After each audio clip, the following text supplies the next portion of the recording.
tardes, amiga y amigas, soy Sebastián Izquierdo y esto es Capitalismo Revolucionario. Hoy día vamos a hablar de Antifa. Y así que quédense porque vamos a hablar de este grupo que nos tiene tantos dolores de cabeza hoy en día y que se ha vuelto tan relevante en la política en los últimos años.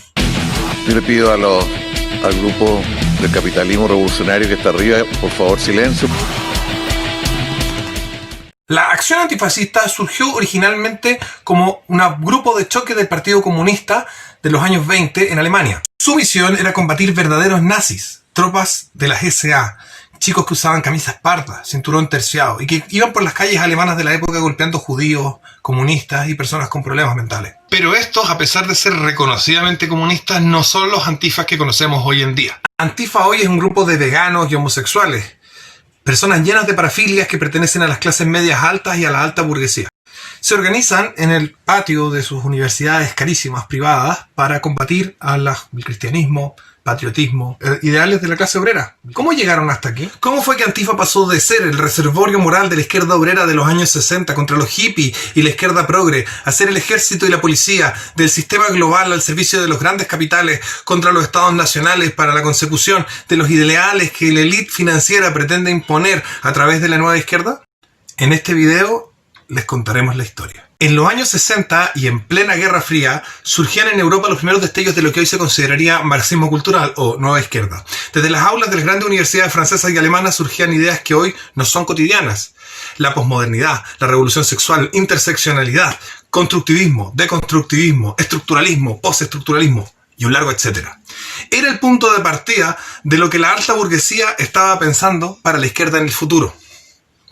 Desligada de las atrocidades del estalinismo y las dictaduras autocráticas de la ortodoxia marxista-leninista, que en esa época ocupaban más de la mitad de la superficie de población del planeta, los ricos europeos querían una izquierda más liberal, cuyo espíritu crítico no solo se enfocara en los aspectos económicos como el capitalismo, sino que además critique y desmantele cualquier forma de poder para así lograr una orgía libertaria de moralidad deconstruida y relativismo total. Estos ideales calzaban perfectamente con el estilo de vida de la burguesía europea de la época. Con diferencia de España, aún en el régimen franquista, las clases dominantes de toda Europa habían rechazado la religión y se habían vuelto al libertinaje de una vida de excesos, lo que desembocaría en las distintas variantes del movimiento hippie y el mayo francés. Aunque a usted le parezca inverosímil, este fue el enemigo del movimiento Antifa en sus segundos orígenes.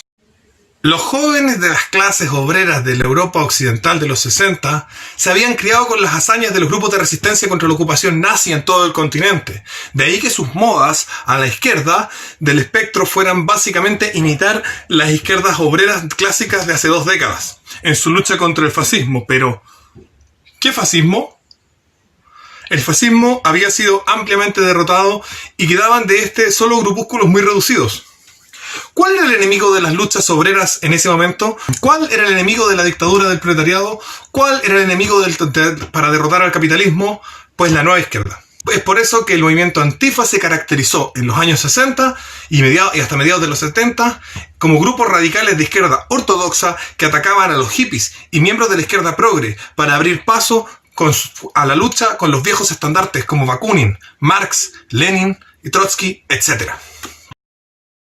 El cambio va a ocurrir hacia los años 70 y 80, donde la aparición sistemática de grupos neonazis, tanto en Europa como en Argentina y los Estados Unidos, va a llevar al movimiento Antifa a honrar su nombre, enfocándose casi exclusivamente a combatir a los neonazis y dejaron su lucha contra la nueva izquierda de lado. Eso les permitió crecer. Con la aparición de las tribus urbanas como los punks y los skinheads, tanto los neonazis como los antifa comenzaron a financiar sus organizaciones por medio de la música, tocatas, camisetas, etc. El asunto ya era una moda y el dinero comenzó a fluir. En respuesta a la creación de grandes internacionales neonazis como Blood and Honor y Combat 18, Antifa también crearon grandes grupos de carácter internacional como CHARP, Skinheads Against Racial Prejudices y RACH, Red and Anarchist Skinheads.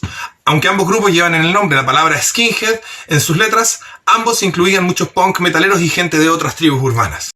Antes de continuar, debemos analizar la diferencia que existe entre los nazis originales y los neonazis, porque esto también influye en el cambio en el movimiento Antifa. Las SA, dirigidas por el amigo personal de Hitler, aunque también su rival en el partido, Ernst Röhm, no eran aquello que la gente se piensa ni mucho menos lo que los nazis actuales creen que eran. Las SA y el partido nazi en general era un nido de homosexuales y drogadictos. No estaban contra la inmigración, sino todo lo contrario. No estaban contra la pornografía, ni contra beber en exceso, ni contra la homosexualidad, ni contra el travestismo, ni contra el vegetarianismo, etc. Todas estas cosas eran practicadas abiertamente por los enemigos originales del movimiento Antifa, es decir, los nazis. El neonazi, por el contrario, parece tener una postura más conservadora. Ha sido bombardeado toda su vida con la idea de que el nacionalsocialismo es una ideología de extrema derecha que está contra los inmigrantes y los homosexuales, etc. El neonazi moderno es más bien un conservador extremo, confundido y algo idiota o inmaduro, dependiendo de la edad. No calza en ningún caso con la cultura, actitudes y forma de ser de los nazis originales. Lo único que le va quedando es el corporativismo, algunas críticas al sistema capitalista judío y racismo. Toneladas de racismo. Entendido este cambio, podemos continuar nuestro relato. La lucha contra los grupos neonazis en los años 80 y 90 le dio a los colectivos Antifa una notoriedad inesperada, que los llevó a conseguir grandes subvenciones y dineros para sus agrupaciones culturales y ONG, y demás máscaras para su trabajo pandillero y terrorista. También les permitió agrandar su influencia y militancia a la práctica totalidad de los países del orbe. El dinero que fluía lo hacían tanto y en cuanto hubiera nazis que combatir, pero pronto los neonazis maduran, dejan su adolescente postura inicial y comienzan a construir estructuras políticas serias y maduras en la derecha y en la mal llamada tercera posición, que es básicamente una izquierda conservadora. Recapitulemos entonces. La tercera era de los Antifa y su era dorada consiste en una era donde se enfrentan a grupos ampliamente perseguidos por el sistema, los neonazis, y Antifa contaba con el apoyo de la totalidad del sistema. Gobiernos como del cristiano-demócrata unido de Alemania, centro derecha, vertían y vierten enormes cantidades de recursos a Antifa. La KGB y el Kremlin los llenaban de dinero. Distintos municipios del mundo les hacían entrega, y les hacen entrega, de lugares para sus shows musicales y sus talleres de defensa personal. Mucho de esto sigue siendo así. Por otro lado, su contraparte, los neonazis, eran perseguidos, investigados, sus familias amenazadas con armas, muchos de ellos torturados, y sus tocatas prohibidas, su música ilegalizada y muchas veces grabada y producida al interior de recintos carcelarios. Era evidente que Antifa ganaría esta batalla, pero eso haría que Antifa perdiera su esencia. Se vendieron y se hicieron parte del sistema. Es importante entender que los colectivos Antifa no tienen una organización centralizada, pero sí tienen liderazgos claros basados en la antigüedad y las proezas que uno de sus miembros haya realizado en nombre de la causa Antifa. También en la notoriedad respecto a ser profesores o instructores de artes marciales o cantantes o figuras visibles de bandas de música Antifa. ¿Y qué pasó entonces? Bueno, Antifa, ya convertido en un negocio / moda, de pronto se quedaron sin nazi. Y no podían, porque habría sido suicida, atacar de nuevo a su enemigo original, que era la nueva izquierda, dado que ahora esa nueva izquierda ocupaba y tenía mucho poder en esas mismas instituciones que financiaban al movimiento Antifa. Por lo tanto, Antifa decide conseguir un nuevo enemigo que sería la derecha. En este proceso de 20 años que lleva a los Antifas a cambiar de enemigo, porque los nazis desaparecen, y dejar a la izquierda obrera ortodoxa para abrazar lo que en comienzo era su enemigo, la nueva izquierda, los factores son claros. 1. El neonazismo que varía desde el nazismo original a posturas más conservadoras. 2. Un negocio de las ONG y colectivos montado en torno a los subsidios con el poder del sistema global, entre paréntesis ONU, Amnistía Internacional, etc. 3. El fortalecimiento de las ideas de la nueva izquierda. Y 4. La desaparición del enemigo nazi. El último punto que nos lleva a la situación actual de Antifa es el resurgir de la verdadera derecha.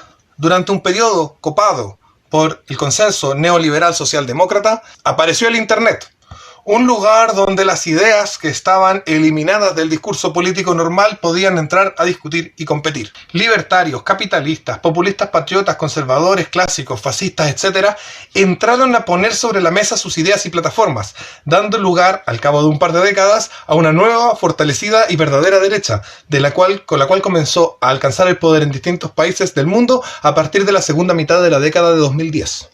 Esto ya gira completamente la situación. Las élites globales, ya en control de los principales líderes y medios de comunicación Antifa, en dominio de las universidades que se habían convertido en el espacio natural de reunión de los Antifa, y el control de los medios de comunicación tradicionales, deciden que es hora de acabar para siempre con los sexos. Hombres y mujeres son cosa del pasado. Acabar para siempre con los países, las fronteras, la democracia, la república, las banderas, los himnos, cosa del pasado. Y la hora de acabar para siempre con la religión, Dios, Jesús, Cristo, la Biblia, cosa del pasado. ¿Cómo guiar entonces a sus soldados antifas a destruir todo eso? Pues llamándolo nazi. Todo eso es nazi y punto. Y esas son las absurdas teorías que hoy barajan los colectivos antifa, directamente bajados de sus multimillonarios jefes en las sombras. Amar a tu país es nazi, ser hombre o mujer es nazi, creer en Dios es nazi, comer carne es nazi, ser policía es nazi, etc.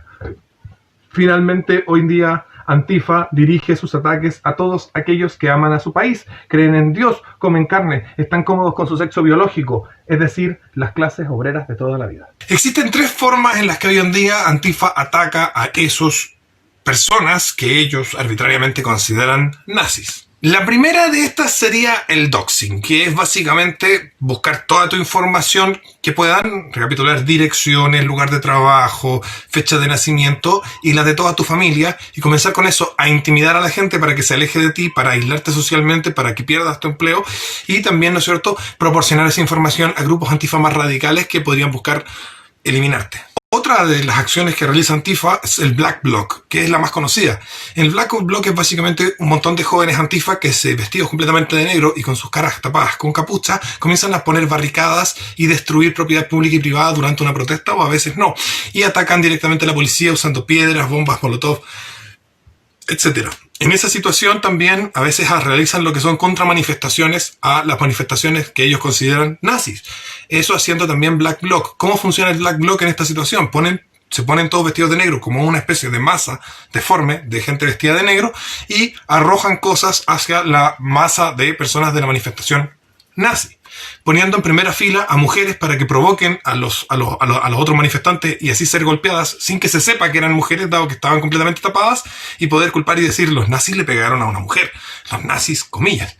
Y mientras tanto los de la segunda fila, que son hombres más bien altos, utilizan cadenas de bicicleta y otro tipo de candados de bicicleta como los Hulock para golpear a los manifestantes, comillas, nazis. Por último, las operaciones de eliminación consisten en aquellas personas que para Antifa son ya consideradas que deben ser eliminadas, y por lo tanto los grupos, los distintos colectivos se organizan a través del doxing, encuentran un lugar donde poder encontrar con la persona que quieren eliminar y por lo tanto proceder a su eliminación, digamos, física, es decir, matarlo, normalmente usando puñales, etc. En Chile, al menos 15 personas han sido víctimas de esta práctica de los Antifa en los últimos 20 años. Antifa es un grupo terrorista de alcance mundial. Su objetivo es atemorizar a las personas que se oponen a la élite financiera global. Sus planes son los de la élite global. Su fuerza es la de todo el sistema. Y si te encuentras con uno, ya sabes qué hacer. Les recuerdo que tanto este canal de YouTube como el movimiento de capitalismo revolucionario, que se encuentra ahora en pausa dado el coronavirus, pero también está realizando planificaciones de expansión de sus operaciones, se financian con sus aportes voluntarios a las cuentas que aparecen en la descripción, tanto la cuenta RUT del Banco Estado como una cuenta vista del Banco de Credit Chile. Además les recuerdo que pueden apoyarme dando pulgar hacia arriba, comentando cualquier cosa, suscribiéndose, donando y opinando, etcétera. Compartiéndolo con todos sus amigos, muéstrale este video a tu hermana, muéstrale este video a tu mamá, a tu papá, a tu primo y dar a conocer el mensaje que tenemos. Eso ha sido todo por hoy y nos vemos mañana. Besos.